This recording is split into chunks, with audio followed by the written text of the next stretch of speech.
spécial Bali, nous sommes de retour à Ubud, un an plus tard, pour une journée de visite, à travers les temples, les rizières et les cascades.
Allez, pour notre retour sur Ubud, on a testé le Niniku, les villas du Niniku, perdues au milieu des rizières. On est à peu près à 5 ou 6 km d'Ubud. Pas de panique, il y a un service de shuttle gratuit qui vous emmènera quand vous voulez à Ubud. On est au calme, on est au milieu des rizières, on a adoré cette ambiance. Les chambres familiales sont assez exceptionnelles.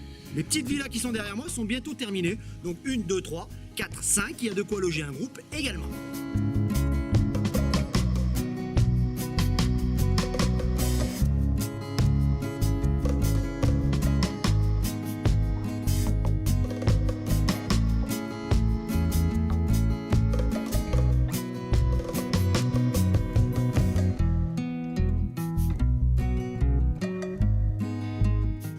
Alors, 2 chambres, une en bas, une en haut. C'est un petit appartement en mezzanine. Vous avez une cuisine équipée derrière vous pour pouvoir vous concocter éventuellement de bons petits plats. On est un petit peu au milieu de nulle part, ça c'est vrai, il faut faire des courses, pourquoi pas. Bon, attention, il y a location de scooter également, pour 60 000 roupies environ. On peut courir la lande. Sachez également qu'il y a une belle terrasse devant qui donne sur un petit jardin, qui donne sur les rizières. On est au calme, au milieu de nulle part. On adore cette petite adresse, à prix pas si doux que ça, une 50aine d'euros, en passant par Booking ou passant en direct. On vous met l'adresse email en haut dans le coin. Bon, voilà, une belle adresse. On a bien aimé de loger ici pendant 2 nuits sur Ubud. Bon, alors on est d'accord, c'est pas une piscine olympique, mais avec des enfants, c'est top. Le petit bassin, ça risque pas grand chose et surtout au calme quasiment absolu. À quelques minutes à peine d'Ubud. 9 h du matin, c'est parti pour notre grande journée autour d'Ubud. Au programme visite de temple, arrêt à la ferme Louvac, également cascade, mais également plein de belles aventures. On vous présente tous ces bonnes adresses et ces bons plans dans cette journée sur Ubud.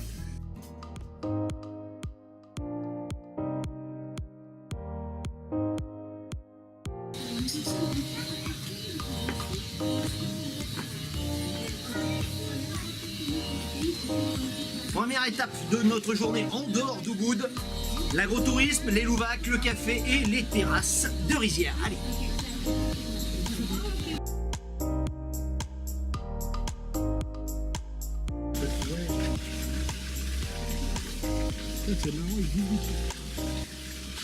Nous, on l'a déjà vu, c'est vrai que l'agrotourisme, les louvacs, je vous avoue que ça nous fait un petit quelque chose de voir ce petit louvac enfermé qui regarde au loin. Presque il a la petite larme. Bon, alors, si vous êtes pour la défense des animaux, etc., et que vous n'aimez pas forcément le café, ce qui est mon cas, on pourra se passer de la visite de la ferme au Louvac. Si vous n'avez jamais vu ça, c'est vrai que, et si vous adorez le café, il paraît que c'est le meilleur café du monde. Alors pourquoi pas?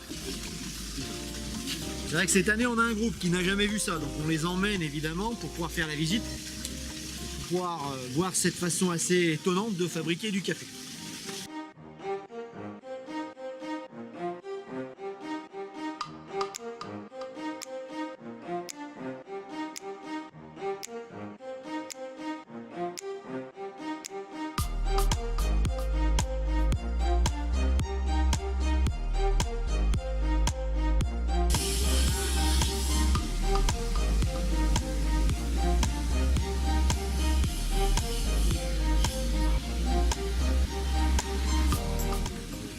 Alas Arum. Alors c'est vrai qu'on y déguste du café, du thé, comme on l'avait fait l'année dernière avec les petits louvacs, on vient d'en parler. L'intérêt du lieu, c'est surtout les rizières, comme on les rêve, comme on les imagine, juste en dessous de nos pieds. Une espèce de plateforme de verre où on voit vraiment des choses. Ça commence à se transformer un peu en Disneyland, on a l'impression, des statues, des machins un petit peu kitschos.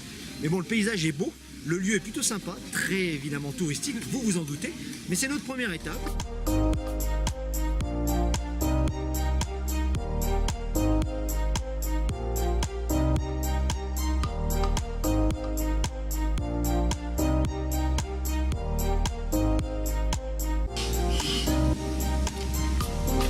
Bon, ça conviendra parfaitement si vous avez des enfants ou des adolescents, étant donné que c'est vrai que l'entrée est gratuite, on vous remettra un petit ticket. Pour le reste, il y a des activités payantes, notamment les grandes balançoires, vous pouvez aller vous balancer carrément dans le vide, il y a une tyrolienne, il y a un pont de singe, comptez environ 200 000 pour le parcours, c'est correct. Pour le reste, les rizières sont superbement faites, spécialement pour les touristes. Vous avez des petites cahutes, des petits nids douillets où vous pouvez vous mettre et vous lever pour passer un bon moment. Donc avec des enfants, super. Bon, après les grottes reconstituées, la tête de singe qui s'ouvre, c'est pas trop notre truc, mais ça, bon, chacun ses goûts.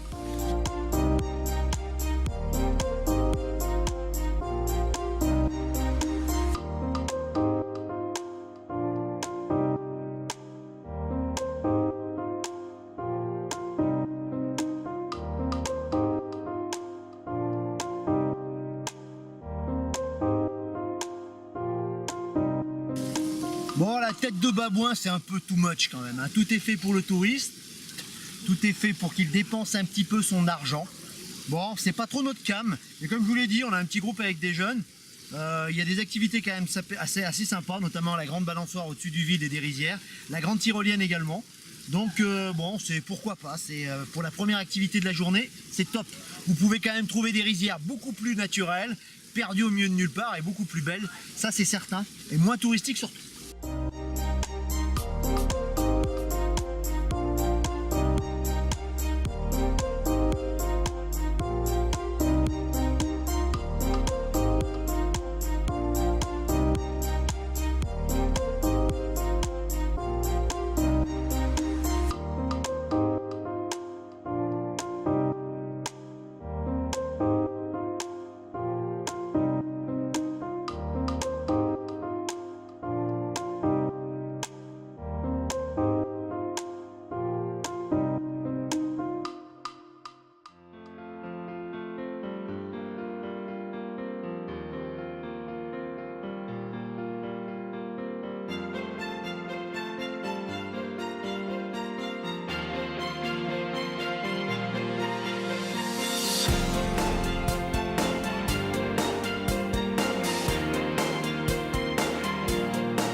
Deuxième étape de notre journée autour d'Ubud.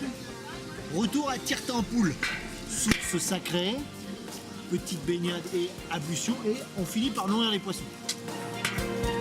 Bon ou pas ?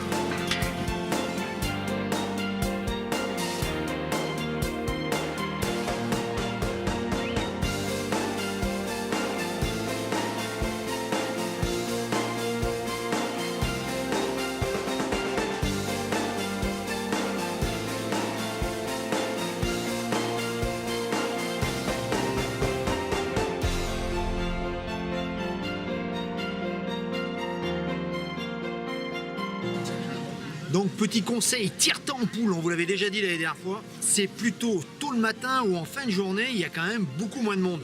Là, on est au milieu de l'après-midi, c'est un peu Paris aux heures de pointe.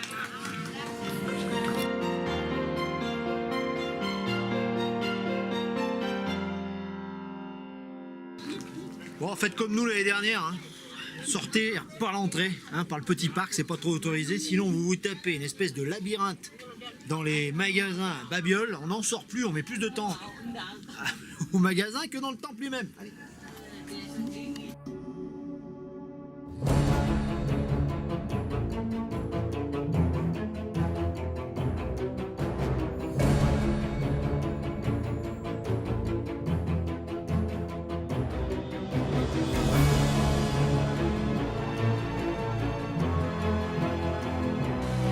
Troisième étape de notre journée autour d'Ubud, le temple le plus vieux sans doute de Bali, le plus mystérieux aussi, l'un de nos préférés, Gunung Kawi. On ramène notre groupe cette année dans ce temple, tant on l'avait aimé l'année dernière.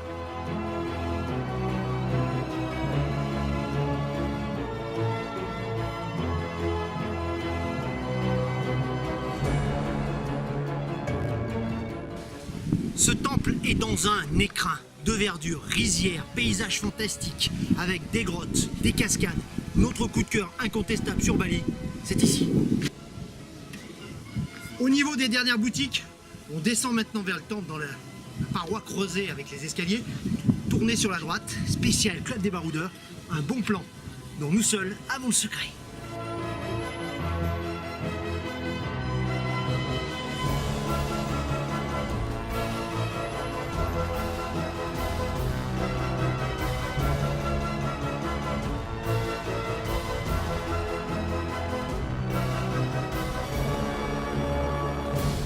On longe un petit peu les rizières, il y a des petites cahutes pour manger de la noix de coco, vous descendez la rivière et vous avez cette porte monumentale qui vous mène un petit peu vers les rizières et en bas à la rivière. Une belle balade qu'on vous conseille sur le Club des Baroudeurs.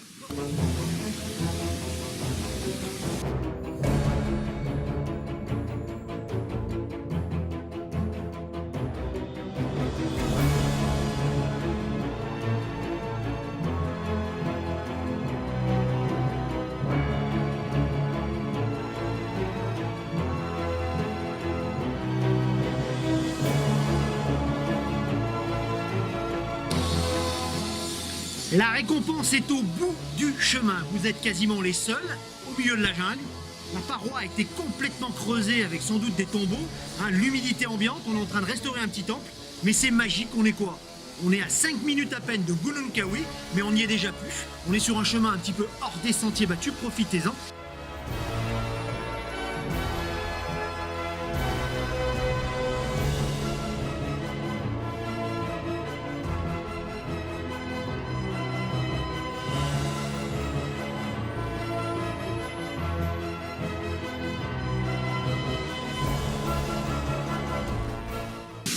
En revenant sur votre gauche, forêt vierge, cascade, on a tout dans cette balade sur Gunung Kawi.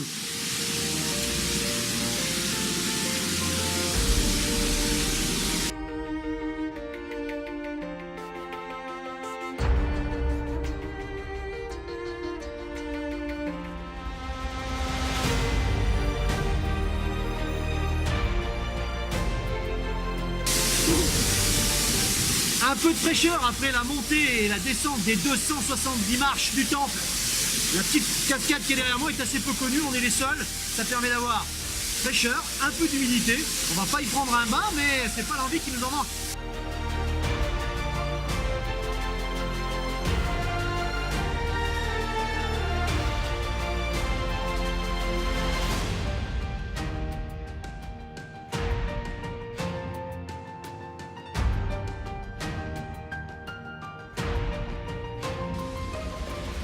On se sent minuscule au pied de ces monumentaux colosses de pierre creusés directement dans la roche. Sachez que depuis le XIe siècle, ce lieu est sacré pour les Balinais. Aujourd'hui encore, de nombreuses manifestations et de nombreuses cérémonies sont organisées. Mais véritablement, une ambiance et une beauté se dégagent de ce temple à nul autre pareil.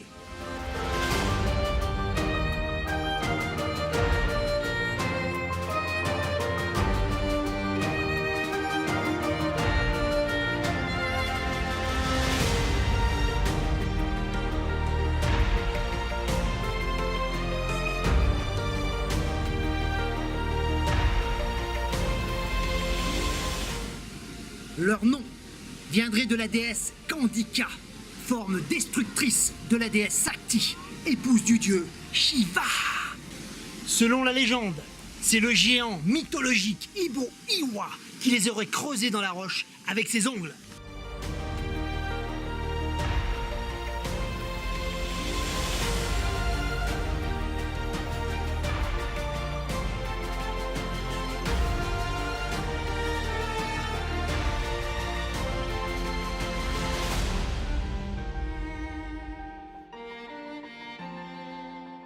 Derrière le temple, carrément, quand vous avez traversé la rivière, vous partez sur la droite. C'est pas mal non plus. Alors c'est vrai que c'est un petit peu plus fréquenté, mais il y a des escaliers qui montent sur un nouveau temple.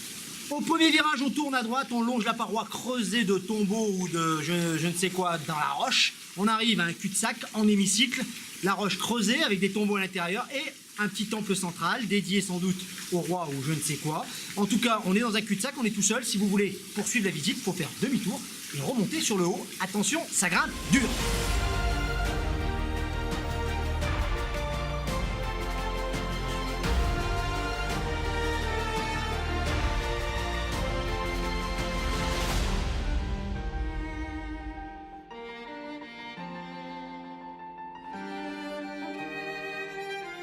Bon, on arrive au bout de 5 minutes de marche, le chemin est plutôt très praticable, un petit promontoire, on domine carrément le temple en contrebas. Cette balade aussi est fort sympathique, même si on a préféré largement celle de l'autre côté, beaucoup moins empruntée et beaucoup plus sauvage. On en termine avec Gunung Kawi, on va remonter les 270 marches, je vous avoue qu'on va transpirer un petit peu, direction Gua Gotcha maintenant. On l'a déjà fait l'année dernière, mais c'est vrai que c'est un des incontournables de toute visite et de tout, on va dire tour sur Ubud et ses alentours. Les deux temples de Tirta Ampul et de Gunung Kawi se situent à 30 minutes au nord d'Ubud, dans la ville de Tampak Siring. Avant-dernière étape de notre grande journée, Gua Gotcha, le temple de l'éléphant. On cherche toujours les éléphants comme l'année dernière, mais c'est un temple à ne pas louper, très proche d'Ubud. On va presque terminer par ça, donc c'est plutôt pas mal.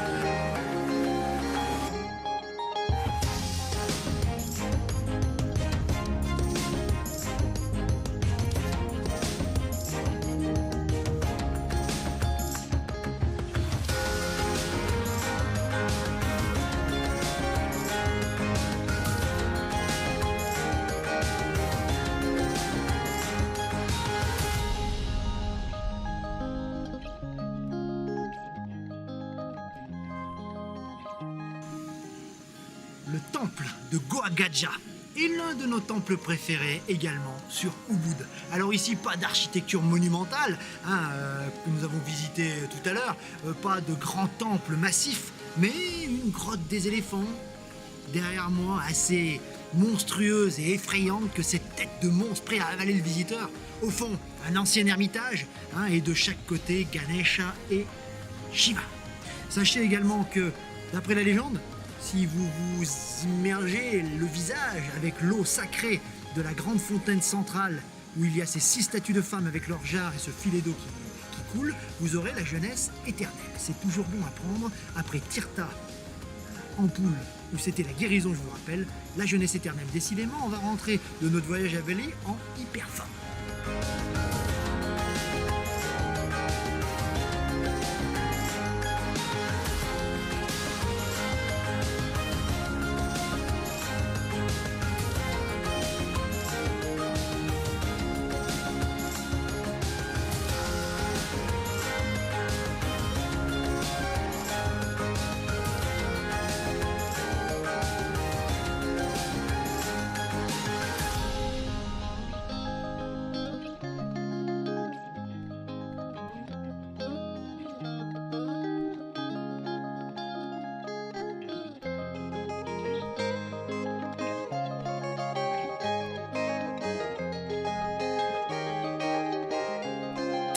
Voilà, nos vidéos sur Bali s'achèvent. J'espère qu'elles sont assez complètes et qu'elles vous aideront à bien préparer votre voyage sur Bali. Pensez à nous laisser un petit pouce bleu si vous avez aimé, un petit commentaire ou une précision pour faire avancer le schmilblick et partager avec nos amis routards.